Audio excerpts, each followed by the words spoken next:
Alright, hello, my name is Jeff Green. We are going hunting today in the mountains of North Carolina. Don't step on a twig, don't sneeze, don't bat your eye, don't blow your nose, don't let your stomach growl, don't let your bladder moan. We have to go on a silent hunting trip.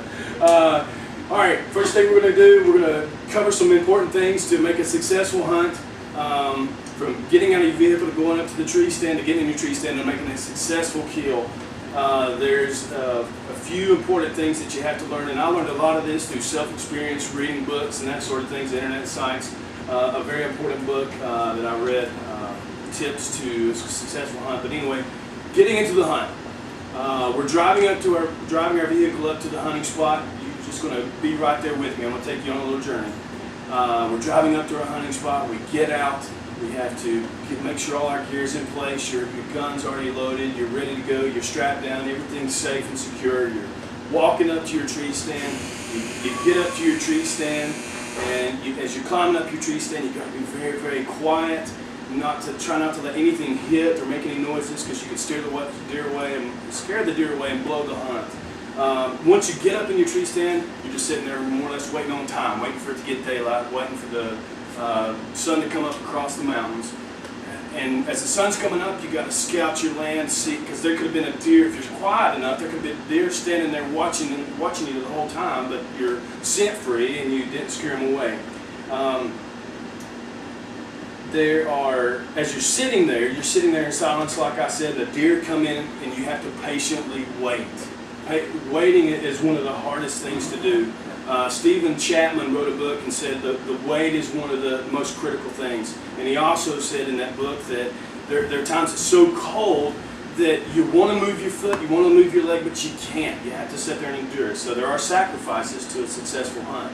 And as you're sitting there, as I said, you're scoping your surroundings, and as the deer start coming in, that's when your adrenaline starts to rush. You've got your gun set up there, you've already made your deer calls, and the other side's the doe, and I've done it so much it doesn't work anymore, so we'll stick with the buck. But as you're waiting for the deer to come in, you always watch the outside surroundings, because the big bucks a lot of times are on the outside edges. I've watched many bucks come into my stand, into my bait pile, come down, and there'll be a 4-point buck in my bait pile, and I want to shoot him so bad, but all the books and studies that I've read have told me to wait, that there's most of the time the bigger bucks run on the outside edge, which is normally where they are. They'll come in and let everybody else eat, and after they move on, then the big buck comes in, and that's where you get your big kill.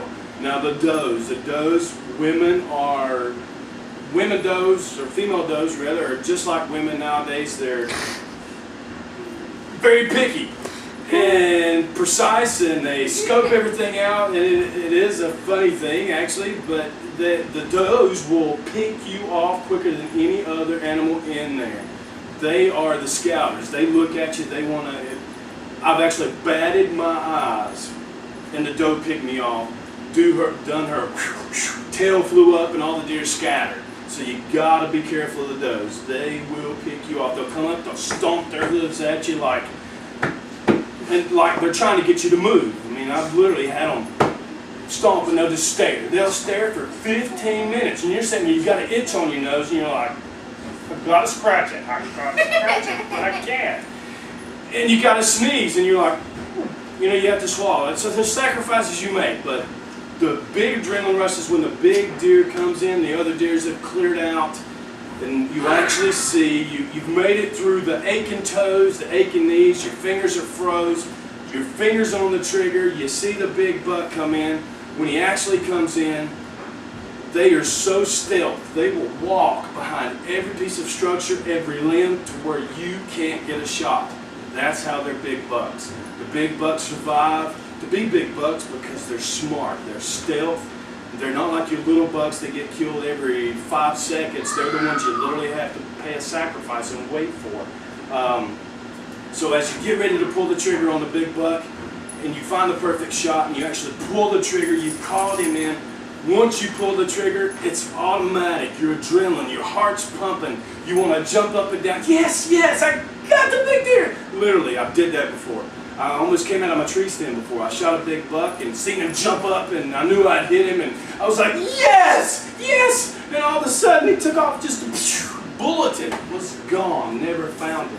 They said that the big bucks literally will pick up on your sound and run with their adrenaline. So you got to sit there in silence, wait 15 minutes after you get the big shot off, and you know you made a good shot. Sit there in silence, swallow your adrenaline for at least 15 minutes, and then slowly start climbing out of your deer stand. Go find the blood trail, track your deer down to where he's at, and then you've made a successful hunt. You find the deer, he's dead. Then you can start screaming, calling your buddies, hey, I got a 12-pointer, Josh. Yes, you got to come see him. I wanted to cry, I wanted to scream, but I couldn't. I had to sit there in silence, which was very, very painful. So practice your whitetail hunting, do your studies, do your homework, and you will have a successful hunt. But thank you very much for your attention, and I hope you've enjoyed the presentation, and we can actually go hunting sometime. All right, to you guys. Thank you.